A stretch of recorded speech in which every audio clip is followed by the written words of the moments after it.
Boa tarde. 25 de TV de 5.785, a contar da criação, 25 de janeiro de 2025, pelo calendário civil da Era Comum, é a tarde com a Torá trazendo a Parashá da semana. Estamos no sagrado dia do Shabat, portanto, hoje temos a conclusão da nossa Parashá da semana. Estamos no sagrado dia do Shabat, para trazermos a reflexão da nossa Parashá Vayera, que significa e ele apareceu, né? E nesse sentido, nós temos aí algumas reflexões para continuarmos do nosso último shiur, com referência à psicologia das pragas. E também hoje nós vamos trazer aí a resposta à seguinte pergunta: os egípcios mereceram as pragas? Se eles mereceram, por quê? Então nós vamos responder essas questões na tarde de hoje, né? Hoje é o sagrado dia do Shabat, portanto, estamos aí realmente preparando-nos, né, para a separação do sétimo dia para os 6 dias comuns. A de Machado, lá de Alvorada, Rio Grande do Sul, está dizendo aqui muita chuva, né? Nós acompanhamos a previsão do tempo em que esse fim de semana haveria uma chuva muito intensa no estado do Rio Grande do Sul, né? Então que o Eterno tenha misericórdia, que em São Paulo, né, ontem ou anteontem, teve também uma chuva terrível, né? Inundou até o metrô em São Paulo, né? Então, realmente, está havendo aí chuvas intensas ultimamente aí. Que o Eterno dê graça, né, para os locais onde há chuvas intensas, para que haja proteção, que nenhuma vida se perca. Ok? A Raquel Reis, aqui de Araraquara, está dizendo, aqui está sol. Aqui também, Bauru, região, está sol, né? E bem calor, não restam dúvidas aí.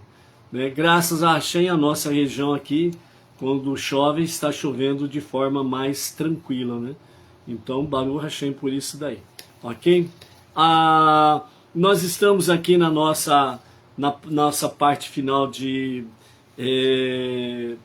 da nossa Parashá da semana, Vayera, e vamos entrar aí, né, a partir de amanhã na terceira porção, que é chamada Bo, venha, e nós vamos ver ali as 3 últimas pragas e comentar sobre cada uma delas. Hoje nós vamos concluir a psicologia das pragas, referente às 3 últimas pragas, né, 8ª, 9ª e 10ª, e vamos trazer aqui respostas às perguntas, né?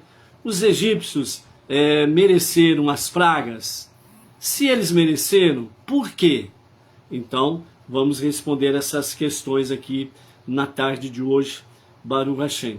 Mas para nós fecharmos aqui, né, Vayera é a nossa 14ª porção no novo ciclo 5.784, aliás, 85, né, 5.785, e dentro do livro de Shemot, né, Êxodo, é a 2ª porção aqui, né? Então nós vamos concluir hoje, né, o estudo sobre 121 versículos, e vamos ter somado até aqui o estudo de 1.779 versículos até o momento desse novo ciclo, 5.785, ok?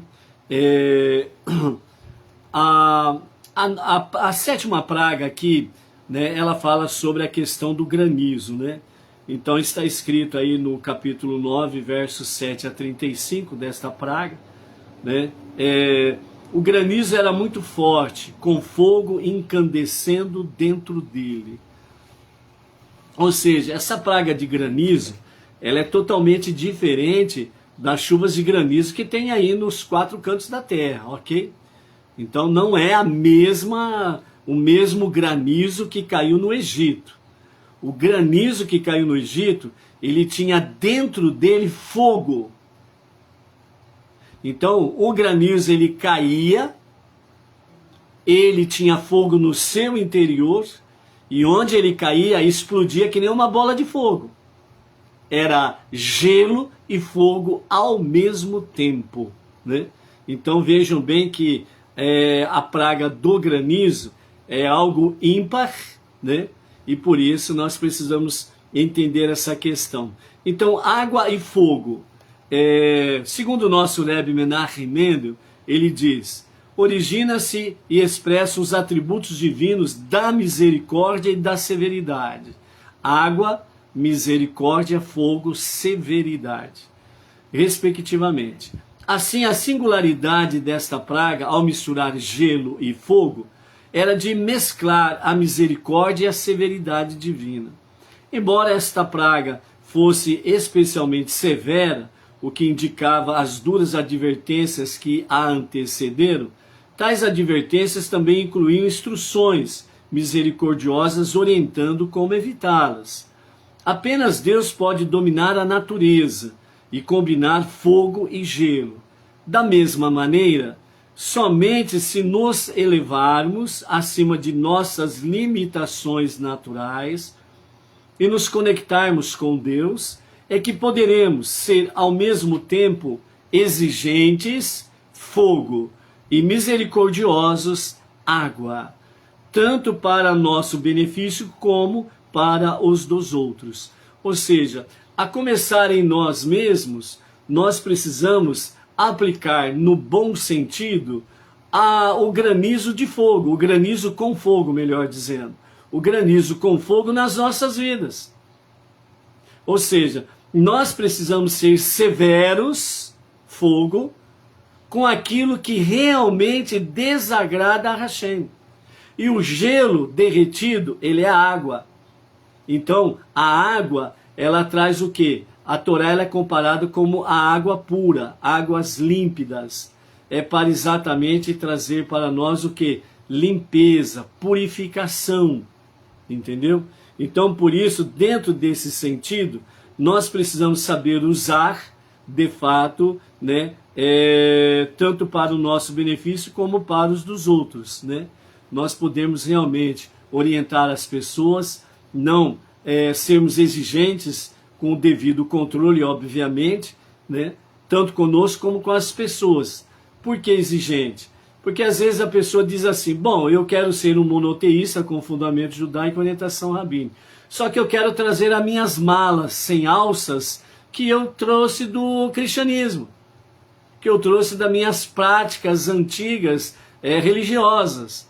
Então eu quero trazer junto comigo as malas sem alças. Aí você tem que ser exigente, tem que ser firme. Não, daqui para frente é um novo andar, é um novo começo. É um monoteísmo com fundamento judaico e orientação rabínica dentro da ortodoxia da Torá, para que nós possamos de fato termos um novo caminhar que nos eleve à presença divina e não fazermos aí com que seja mais um segmento religioso. E não é por aí. Então nós precisamos ser exigentes conosco mesmo e com aquelas pessoas e trazer realmente a palavra da Torá dentro desse aspecto aí, para que sejamos edificados em todos os sentidos da nossa vida, ok? Vamos aí, né, mandar um shalom, shalom, né, no dia de hoje para as seguintes pessoas e seus familiares, né? A Gislaine Moreira, de Bonito, Mato Grosso do Sul, a Sara Santos, de Lucélia, São Paulo, ao querido casal Margarida e Leandro, da cidade de Apuiaré, Ceará, o Francisco Cluen, de Parnamirim, Rio Grande do Norte, Luciana Ferraz, de Porto Seguro, Bahia, Otávia Leal, de Feira de Santana, Bahia, Edilane, né, e o seu marido Claudemir, né, o casal aqui de Bauru, conectados aqui com a Sinagoga Bnei Noach, Djalma de la Vedova, né, da Terra Boa, Paraná, José Gutenberg Abrantes Cavalcante, lá da Paraíba. Temos também a Lídia Moreste de Oliveira, Vitória, Espírito Santo. Temos a Patrícia, lá de Israel, Jerusalém, Baruch Hashem. Leonel de Souza, Rio de Janeiro. A Tatiana Rios, de Pedreiras, Maranhão. Ivonete Matos, São Paulo, capital. Né? Falando de São Paulo, capital, hoje é aniversário de São Paulo, né? Da capital, né? Então, hoje, parabéns aí para São Paulo, apesar da grande chuva que caiu no dia de ontem, né? E pegou os paulistanos ali de surpresa, metrô inundou, etc e tal, trouxe bastante caos à cidade, a capital de São Paulo, ok? Mas segundo as notícias não houve nenhuma perca de vida, né? Isso é muito importante. Perda de vida. Jesse Gomes, Barueri, São Paulo. E também o nosso querido Kibed Gordon, né? Um lutador de MMA, que representa o Estado de Israel, que teve uma passagem aqui por Bauru, né? Esteve em algumas reuniões na nossa sinagoga Benei Noor, e já, né, retornou de viagem à sua origem, então ele deixou aqui um shalom para todos, né? Em especial queremos deixar aqui o Mazal Tov, né, para a Maiara Célia Madureira, Lisboa Lens. Ela mora em Lajeado, Rio Grande do Sul, né? E então ela está fazendo aniversário no dia de hoje, né? E qual é o presente que ela vai ganhar? O presente que ela vai ganhar é que segunda-feira ela estará passando por uma cesariana para que a linda menina Lara Lisboa Lens venha à luz, né? Então, né, a Maiara Célia Madureira Lisboa Lens, né, o nosso Mazal Tov, com muita proteção, saúde, vida longa, sucesso, vitórias, conquistas, e que esse momento mágico, no bom sentido, esse momento do milagre da vida, que só a mulher pode fazer, dar à luz a uma vida, né, na segunda-feira, no seu momento da sua cesariana, que ela possa realmente ser muito feliz, trazendo à luz a Lara Lisboa Lens, né? Então, aos pais, em especial da Maiara, né, a Áurea e o Ivan Lisboa, fica aqui o nosso Mazal Tov, os vovós, né, que vão ter aí uma nova netinha, que venha a brilhantar muito a vida de todos vocês aí, com muitas bênçãos da parte de Hashem, ok? Então, esses são os nossos amados que deixamos aqui o nosso Shabbat Shalom, com todas as bênçãos especiais deste Shabbat, ok? Temos aí o Simoniel Delmiro, Monte Alto, São Paulo, a Flávia Barbosa, não lembro a sua cidade, Flávia, a Raquel Reis de Araraquara, o nosso querido Antônio Márcio Braga Silva, né? O nosso emissário Antônio Márcio Braga Silva, lá de Sergipe, né? Aracaju, Sergipe, né? Tá aí na descrição do nosso shiur, né? Uma vaquinha, aqueles que puderem colaborar para a sua viagem dele, da sua esposa aqui para o 9º seminário, qualquer valor vai ajudar aí nas despesas do emissário Emerson, ou do emissário Antônio Braga, né, para estar presente no seminário aqui, né? Então, Baruch Hashem pela sua presença entre nós aqui, Antônio Márcio. Temos aí o Arlan Tavares, junto com a sua esposa Ângela Rodrigues, de Pacatuba, Ceará, né? Um casal muito amado, muito querido, que sempre está presente aí nas nossas lives, nos nossos estudos, na nossa vida aí, Baruch Hashem por isso. A querida Edith Monteiro, lá de Portugal, né? Que também ali tem uma comunidade Benei Noor em Portugal, e também a Edith Monteiro sempre presente, e também curtindo, compartilhando as nossas lives aí, Baruch Hashem por isso. A Maria Inês Mono Martins, aqui de Piraji, da nossa sinagoga Benei Noor, longos anos, né, estamos juntos aí, né, a Maria Inês Mono Martins, a sua filha Thaís, né, com seus filhos, né, o Murilo, a Sofia, a Thaís com seu marido Danilo, né, longos anos aí na jornada monoteísta aí, passando por vários processos para chegar aqui, né, no monoteísmo com fundamento judaico e orientação rabínica, né? Baruch Hashem. A de Machado, já falamos no início, né? Baruch Hashem por aí, né? Alguém que não foi mencionado, fala nome e sempre coloca pra gente a cidade, o estado, pra gente poder mencionar de que lugar você está se conectando conosco. O Luiz João de Souza, né? Também está presente aí, ok? Baruch Hashem. Então, amados, a conclusão da nossa paraxá dessa semana é Vaierá, e ele apareceu. Então, primeiramente, nós queremos aqui completar a questão da psicologia das pragas, né? Ontem nós fizemos, aliás, no shiur passado, nós falamos das 7 primeiras, e depois nós mencionamos aí que as 3 últimas estariam exatamente aqui na nossa live de hoje, né? Então, as 3 últimas pragas, a 8ª é gafanhoto, a 9ª é trevas e a 10ª é morte dos primogênitos, ok? A Nayara Oliveira, de Rio de Janeiro, tá chegando por aí também. Para você entender a questão das pragas, né? Quando que ela começava e quando que ela terminava, como que era? Então, na realidade, as pragas elas eram da seguinte forma. Durante 3 semanas, Moshe e Aharon alertava o faraó e através do faraó o povo egípcio. Durante 3 semanas. E a praga ela permanecia apenas por 1 semana. Então vejam a misericórdia de Hashem. Durante 3 semanas, o alerta que a praga viria. E quando ela chegava, ela tinha começo e fim. 1 semana. O primeiro dia da praga e até o 7º dia da praga. Independente da localização dos dias da semana quando começou. Então se contava dessa forma.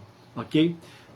Então, a misericórdia de Hashem, ela é muito real. Até para o perverso, realmente, Hashem, ele dá tempo.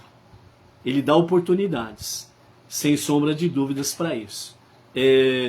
Veja bem, quando nós estudamos a respeito das 10 pragas, nós sempre encontramos ali, e o coração do faraó foi endurecido. Deus tirou o livre-arbítrio, a livre escolha do Paró? Não tirou. Mas por que está escrito então que Deus endureceu o coração do Paró? É porque a crueldade do faraó, ele decidiu de forma cruel e perversa perseguir o povo judeu e colocar sobre eles pesadíssimos trabalhos de formas cruéis e de forma, sem sombra de dúvidas, perversa. Ele decidiu realmente ser um instrumento da pior espécie contra o povo judeu. Então ele tomou uma decisão deliberada. Ele decidiu ter um ódio gratuito pelo povo judeu, contra o povo judeu, e com isso ele decidiu ter um coração duro contra o povo judeu. Então, quando fala Deus endureceu o coração do Paró, não significa que ele não teve oportunidade de fazer techuvá. Porque por pior que seja o elemento, a techuvá é o que remove todas as kelipote, todas as cascas de impurezas, todas as cascas de crueldade. A única capaz de fazer isso é através do processo chamado techuvá, que é um retorno a Deus para um verdadeiro e genuíno arrependimento. Isto remove todas as cascas de pecado, ok? E de crueldade e perversidade. Então, de fato, o faraó ele nunca foi privado de fazer techuvá. Durante 3 semanas o alerta vinha.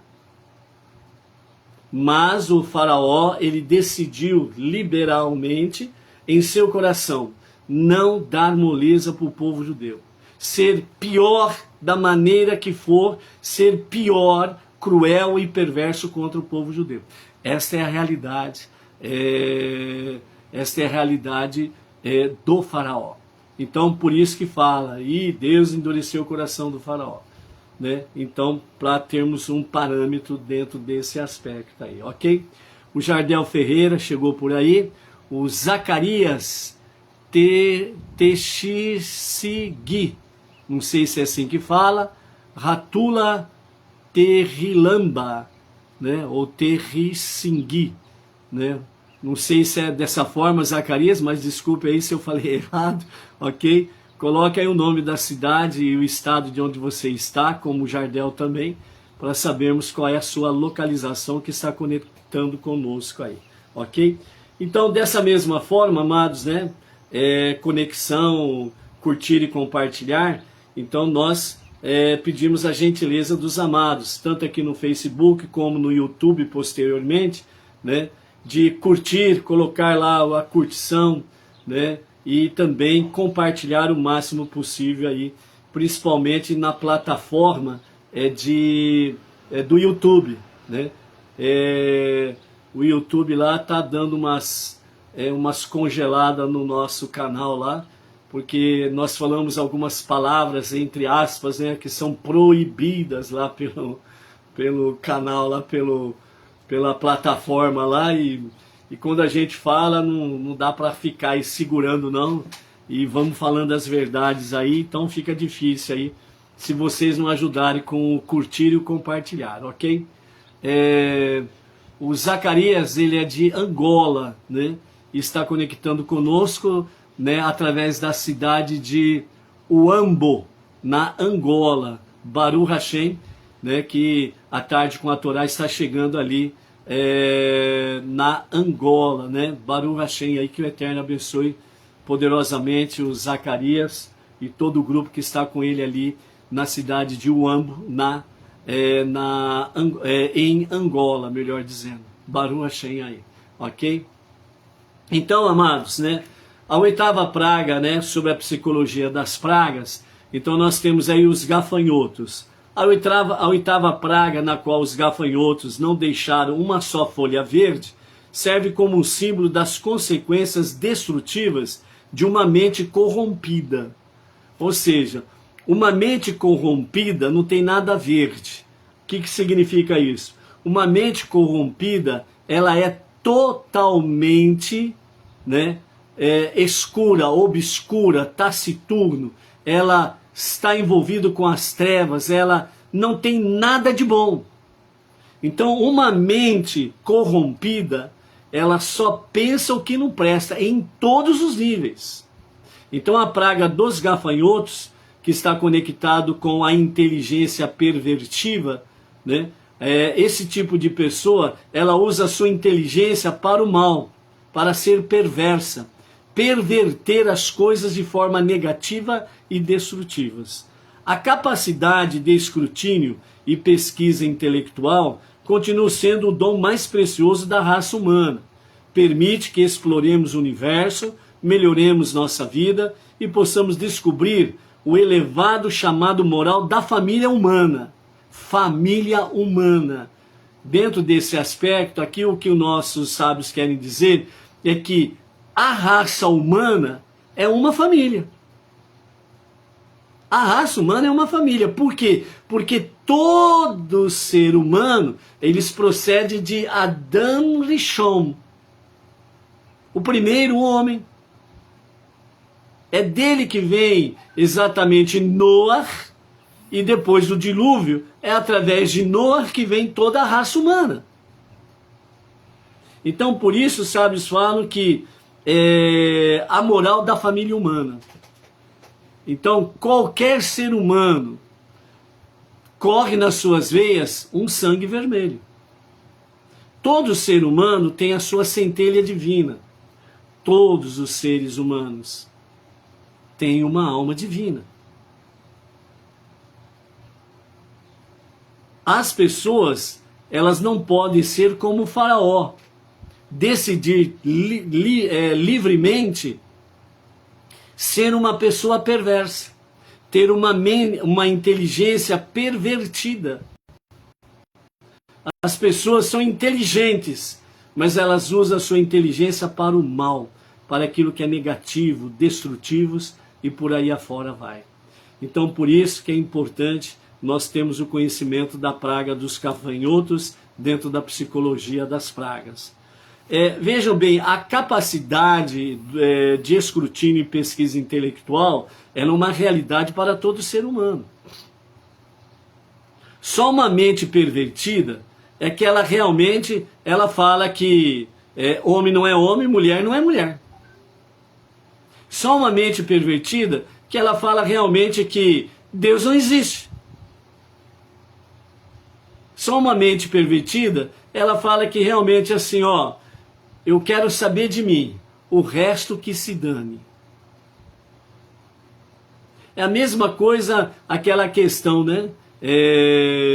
A pessoa recebe aí a notícia de uma morte, né?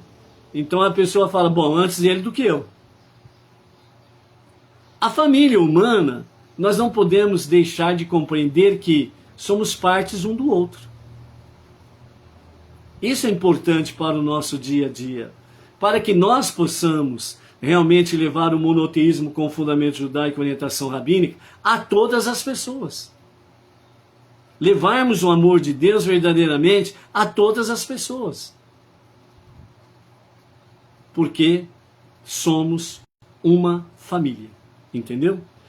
Porém, o mesmo poder pode servir como instrumento para racionalizar o mal praticado sob o sol e para justificar todo estilo de vida ou hábito destrutivo. Então, uma pessoa que tem uma inteligência destrutiva ou pervertida, ela sempre traz, entre aspas, uma explicação por que ela é assim. Ah, não, porque eu sofri muito na vida, é porque as pessoas não me entendem, é porque as pessoas não me aceitam, é porque as pessoas me machucaram muito, é porque não sei o que, não sei o que, não sei o que, não sei o que lá.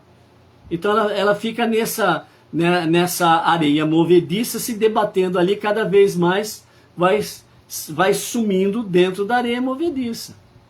Se não tomar uma decisão sábia, inteligente, construtiva, a areia movediça acaba engolindo e tchau, tchau.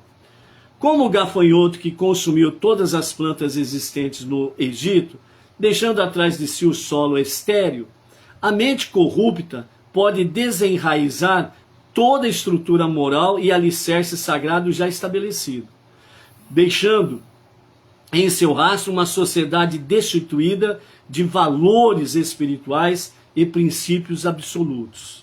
Essa é a tragédia do Egito, com o intelectualismo em que alguém tem a mente tão aberta que seu cérebro cai para fora. É aquela questão que as pessoas falam, eu tenho uma mente aberta. Ele tem uma mente aberta, o seu cérebro caiu no meio do caminho, ele nem percebeu. E a sua cabeça começou a se encher de estrumes da vida e só fala caca. Ou seja, assim como o gafanhoto deixa atrás de si um solo estéril, assim a mente corrupta pode desarraizar toda estrutura moral e alicerce sagrado já estabelecido. O que você está vendo atualmente em alguns segmentos da sociedade? O aspecto moral. As pessoas estão se corrompendo a céu aberto, na maior cara dura. Tem uma galera aí que chegou aí no poder há pouco tempo, né? Retornou ao poder há pouco tempo, estão numa verdadeira corrupção na maior cara de pau.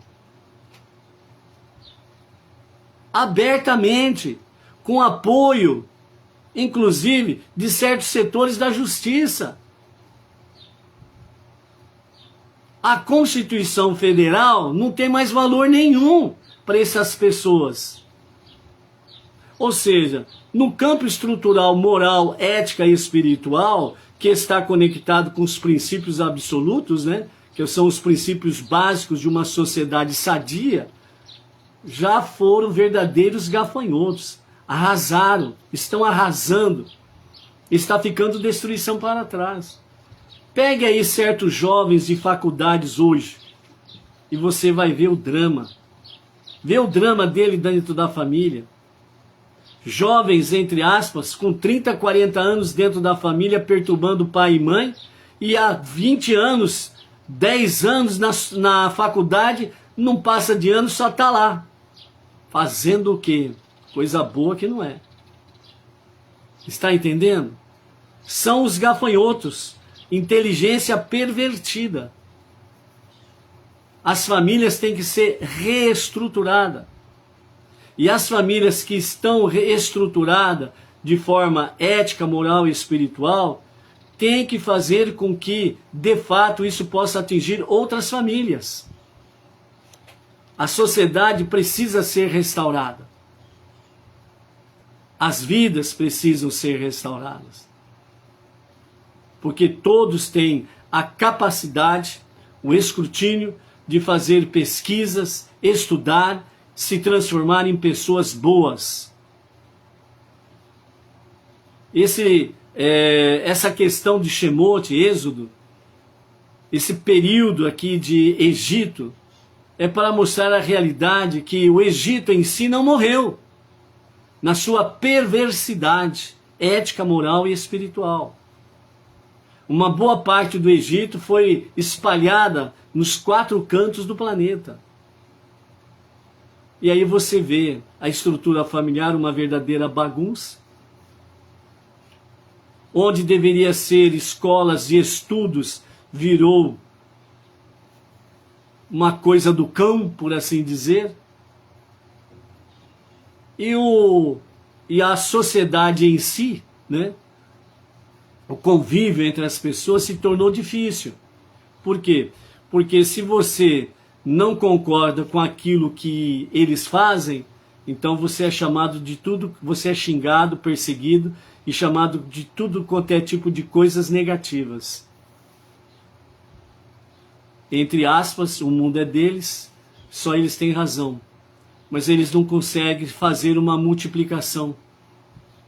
Não conseguem discernir realmente o que é certo e o que é errado, porque não querem.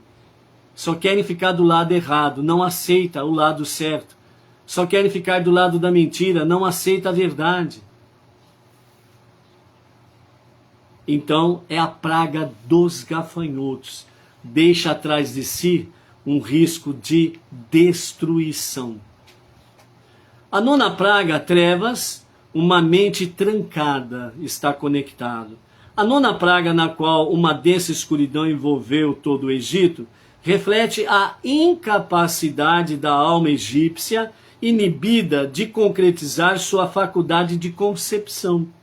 O poder da concepção é a capacidade da mente de criar uma ideia nova e original que previamente era inacessível. Como?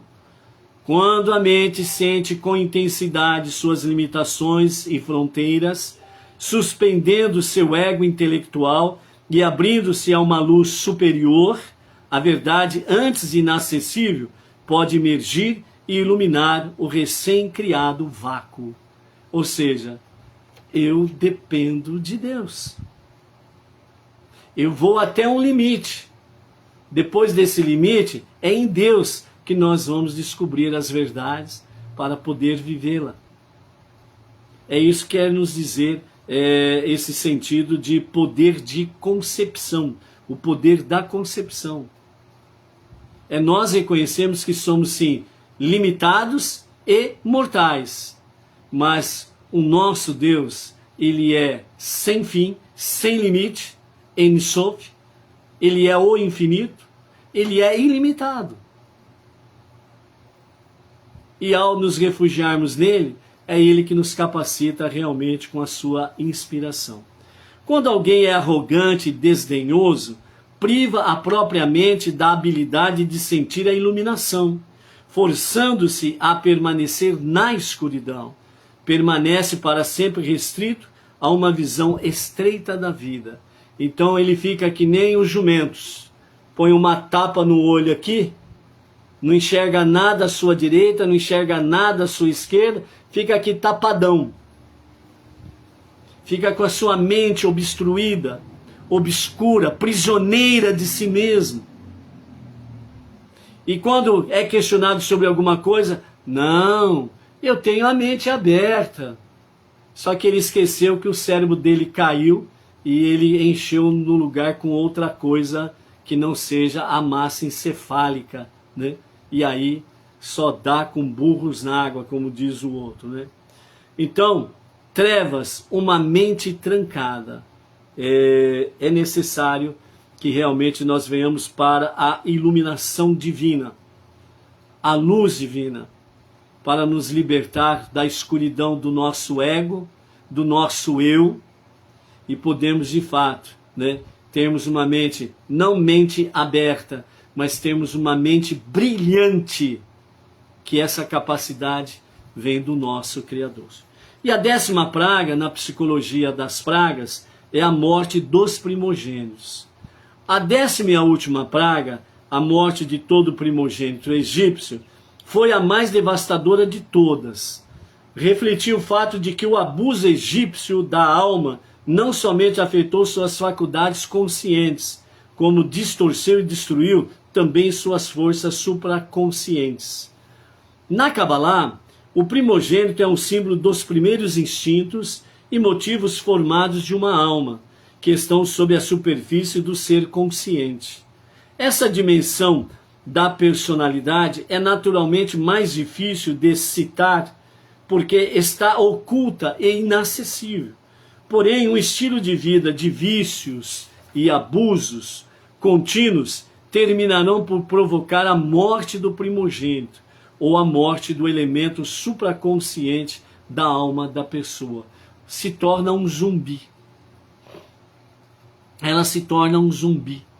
E aí ela fica o quê? Um morto-vivo, né? Não serve de nada produtivo, não produz nada, é apenas uma pedra de tropeço no caminho. Ela não melhora em nada na sua vida e atrapalha os outros. Então, nesse sentido, faz com que realmente a morte do primogênito, né, seja uma realidade. Ou seja, a sua consciência, ela é morta, ela é assassinada. Então, por isso, quando você conversa com uma pessoa que está neste nível, por mais que você fale para ela, ó, esse copo é um copo d'água, ele vai contestar você, vai te chamar de mentiroso, que você está fazendo fake news, porque não é um copo d'água, mesmo você mostrando que é um copo d'água. Baruatá Adonai Eloheinu melech haolam she'hakol nהיה b'dvaro. Ele nunca vai aceitar a verdade. Essa foi a bala final que colocou num fim no ciclo pernicioso do vício e abusos egípcios. O povo judeu foi libertado e puseram-se a caminho para receber os 10 mandamentos, a outorga da Torá. O que são os 10 mandamentos?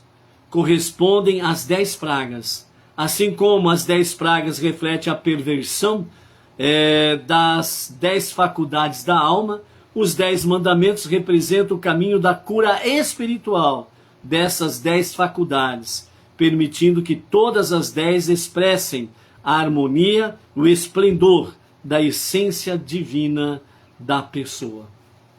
Ou seja, a outorga da Torá, né, lembrando que os 10 ditos, rapidamente, os 10 ditos foram escritos em hebraico. E foram escritos com 620 letras em hebraico. O que corresponde nos 10 ditos, conhecido popularmente como os 10 mandamentos. Aseret Hadibrot, os 10 ditos de Hashem. Os 620 letras correspondem 613 letras dos mandamentos para o povo judeu. Ponto. A diferença de 7 são as 7 leis universais ou as 7 leis de Noah para as nações, para os povos não judeus. Ponto. Então, quando o não-judeu cumpre as 7 leis de Noé, ele está vivenciando a realidade dos 10 ditos. Porque as 7 leis de Noé estão inclusas nos 10 ditos, nos 10 mandamentos. E é o antídoto para a praga da morte dos primogênitos. A morte da nossa consciência supra, que está conectado com a nossa alma divina. A nossa alma divina é o primogênito. Por quê? Porque quando Deus criou as almas, Ele criou as almas puras e perfeitas, inocentes.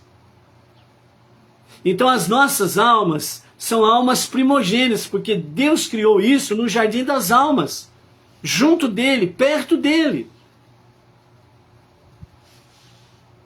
Então o nosso primogênito é a nossa alma divina. E nós não podemos permitir que o nosso primogênito, a nossa alma divina, seja morta. E o antídoto básico está nos 10 ditos de Hashem, as 620 letras, 613 mandamentos para o povo judeu específico, 7 leis universais para as nações, para os povos não judeus. Este é o nosso antídoto. E esta é a forma de nós, sem sombra de dúvidas, podermos vencer o mal e as trevas. Porque nós estamos, de fato, numa luta entre luz e trevas, entre o bem e o mal. É você que escolhe livremente qual o caminho que você quer seguir, sem sombra de dúvidas. Ok? Baruch Hashem. Chegou por aí também o Najib Raul, né? Está por aqui o Ariel. Cadê o Ariel Fernandes? Se eu não me engano, acho que ele é do Rio de Janeiro, né, Ariel? O Najib, eu esqueci a sua cidade, Najib, Goiás, alguma coisa assim, confirma para nós aí, né? A Cristiane Neri, lá de Irecê, Bahia, por aí também. A Maria Isabel Gouveia, lá de Lucélia. A Vani Ivonete, lá de Recife, Pernambuco. O Pedro Zucchieri Neto, aqui de Piragi, nossa cidade natal, né? Um querido amigo, Baruch Hashem. Acho que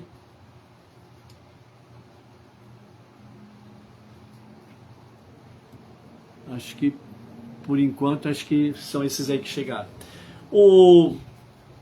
Por que os egípcios mereceram as pragas? Por que será? Então, como introdução sobre as respostas que teremos pela frente, né? Então os nossos mestres dizem assim: todos os castigos de Deus são justos, porque Ele é Dayan Haemet, que significa o juiz justo e único. Os outros juízes estão aqui para baixo, mas o eterno é Dayan Haemet, o juiz verdadeiro e justo. Ele castigou o povo egípcio com as 10 pragas por terem sido extremamente cruéis. Cada uma das pragas tinha um motivo que correspondia a cada um dos tratamentos que os egípcios deram ao povo de Israel. Então vamos ver. A primeira praga foi o sangue. Os egípcios obrigavam os judeus a trazer-lhes água do rio Nilo. Assim Deus transformou a água em sangue. Outra razão pela qual Deus fez que o primeiro castigo fosse relacionado ao rio Nilo foi porque os egípcios pensavam que o Nilo era um deus. Ao converter a água em sangue, Deus mostrou-lhes que ele tinha poder sobre o rio, né? Num comentário mais longo, né, nos fala alguns midrashim, que os egípcios eles tinham a famosa sauna. Então eles faziam com que o judeu fosse até o rio buscar água fria. E traziam água fria. Quando chegava lá, eles falavam assim: é muito pouco, busque mais. Aí buscava mais. para a limpeza das casas, né? Ou de lugares, etc, etc, para a limpeza. Então mandava os judeus buscarem águas, né? Com aqueles baldes, trazendo no ombro, aquelas varas, etc e tal. E quando chegavam lá, eles pegavam, jogavam a água fora e falavam, essa água aqui não serve, busca outra. Então eles ficavam dessa forma, agindo de forma cruel com o povo judeu para buscar água. Então essa é uma das razões da praga de sangue. As rãs. Os egípcios ordenavam aos judeus, tragam-nos rãs, caracóis e insetos. Queremos divertir-nos com estes animais. Ao obrigar os judeus a trazerem rãs, Deus castigou os egípcios com esses animais. Então quando você lê lá a praga das rãs, você vai ver lá, saiu a rã do rio Nilo. A rã saiu do rio Nilo. Fala no sentido singular. Uma rã. Ou, em uma outra explicação, fala assim, um grande sapo. Então, como saiu aquela figura aberrativa do rio Nilo, então os egípcios começaram a espancar aquela grande rã ou aquele grande sapo. Cada vez que eles batiam na rã, então centenas de rãs nasciam da própria rã. Quanto mais batiam, mais rãs apareciam. E dessa forma foi inundando, né, por assim dizer, o Egito com rãs. Por que isso? Porque eles obrigavam os judeus a irem ao rio e trazerem para eles rãs, caracóis e insetos para se divertirem. Fazendo o quê? Eles faziam maus tratos, né, a esses tipos de animais, né, insetos e caracóis, e dessa forma, então, eles estavam violando uma das 7 leis de Noé, ok? Então, essa é a questão ali, ok? Que estava acontecendo nesse aspecto aí. O Najib é lá de Goiânia, Goiás. Baruch Hashem. O Toninho Teles, né, de Bonito, Bahia. A praga dos piolhos. Os egípcios costumavam ordenar aos judeus, varram os pisos de nossas casas e ruas, e arem os nossos campos. Deus transformou todo o pó do Egito em piolhos, para que os judeus não tivessem mais que varrer casas, ruas e os campos. Animais selvagens. Os egípcios também diziam aos judeus, precisamos de leões, tigres e ursos para nossos zoológicos e circos. Capturem esses animais para nós. Era apenas uma desculpa cruel para enviar os judeus ao deserto e aos bosques, mantendo-os afastados de suas famílias e correndo alto risco de vida. Deus castigou os egípcios por este ato, fazendo que desabasse sobre eles animais selvagens, né? Leões, tigres, ursos, né? E por aí afora vai, esses animais selvagens, ok? E o objetivo deles de fazer com que eles ficassem afastados das suas famílias era exatamente para que eles não coabitassem com as suas esposas e elas não tivessem filhos. Isso chama-se controle de natalidade.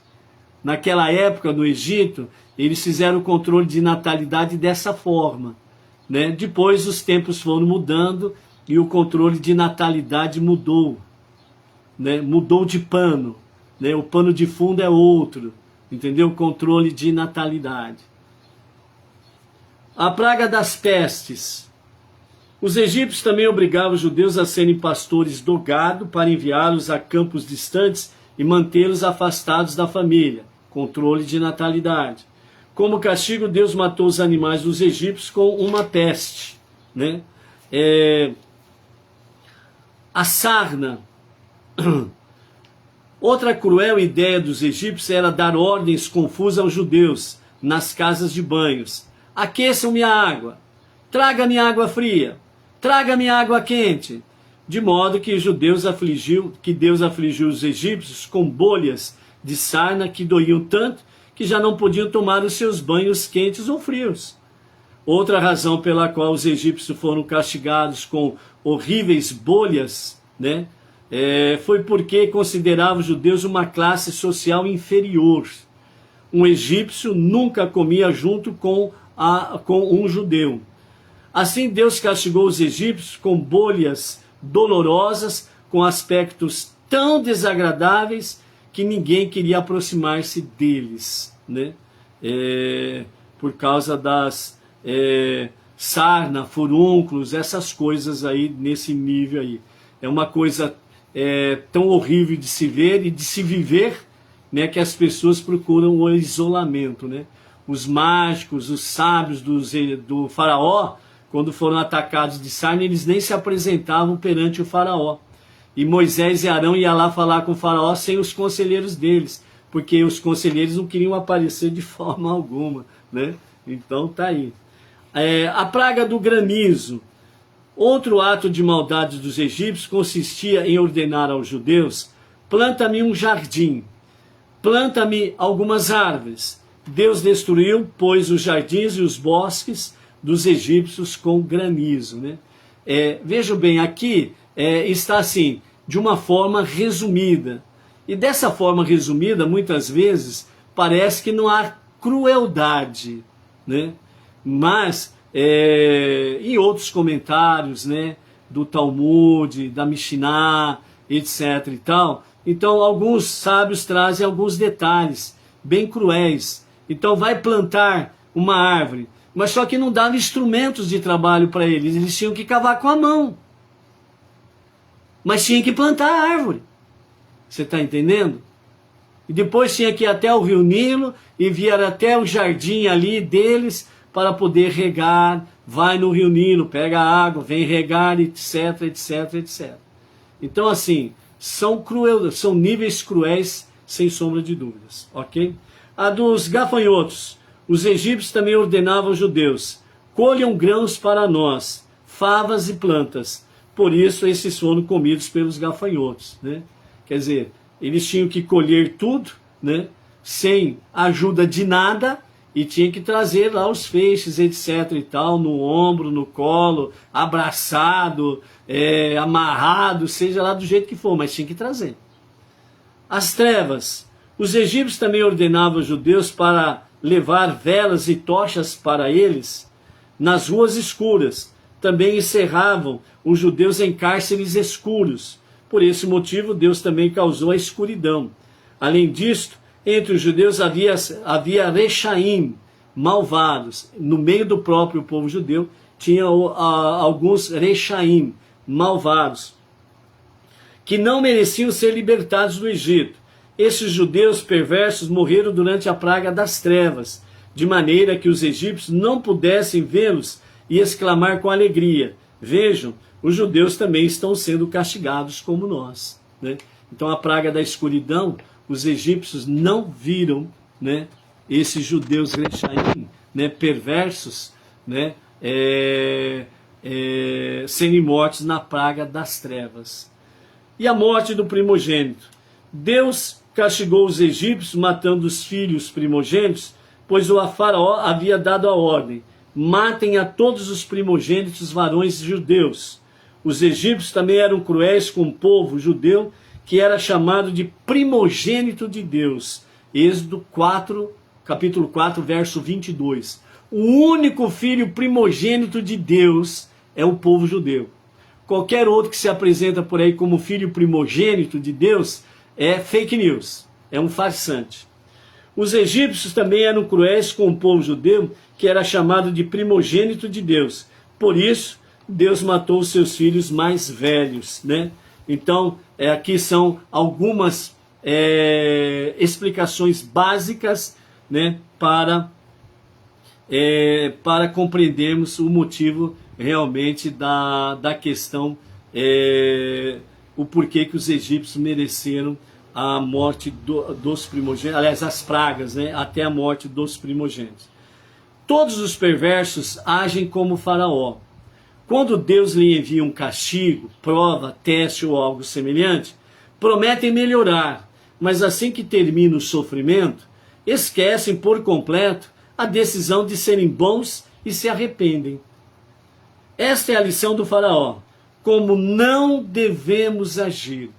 ou fazemos de fato a verdadeira techuvá, que é um retorno a Deus para um verdadeiro e genuíno arrependimento, mudança de direção, ok?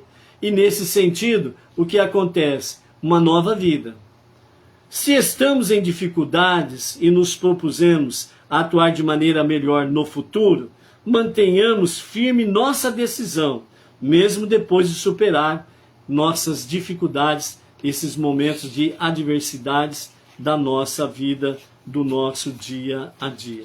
Ok? Então, dessa forma, amados, né, concluímos aqui a psicologia das pragas e as respostas porque os egípcios mereceram as pragas, né? Então, é nesse sentido que nós deixamos aqui esta parte, ok? A partir de amanhã, nós vamos entrar na Parashá Bo, e aí nós vamos ver com mais detalhes as 3 últimas pragas. A Havidará hoje, ela vai acontecer às 19 horas e 33 minutos, ok? Às 19 horas e 33 minutos. É o momento da Havidará, separação do 7º dia para os 6 dias comuns, né?